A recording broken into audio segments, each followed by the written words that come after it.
काल आहे ना एका ठिकाणी मी पाहुणे गेलते मंडळी, तिथं मला ही खीर दिलती खायला.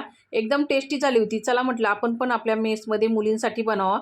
काय नाही, 1 वाटी साबुदाणे आणि 4 चमचे मी इथं मुगाची डाळ घेतलेली आहे. स्वच्छ धुवून घेतली आणि कुकरला टाकून आहे ना, पाणी टाकून, मीठ टाकून 1 शिट्टी करून घेतली.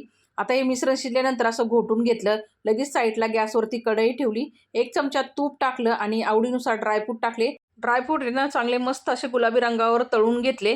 लगेच त्याच्यामध्ये शिजवलेलं मिश्रण टाकून घेतलं आणि हे मिश्रण ना मिक्स करून उकळी काढून घेतली. साईडला 1 लिटर दूध आहे ना मी गरम करून घेतलं होतं, ते त्याच्यामध्ये टाकून घेतलं. आता 1 लिटर दूध आहे, तर अर्धा लिटर दूध होईपर्यंत आहे ना चांगलं आटून घ्यायचं हे.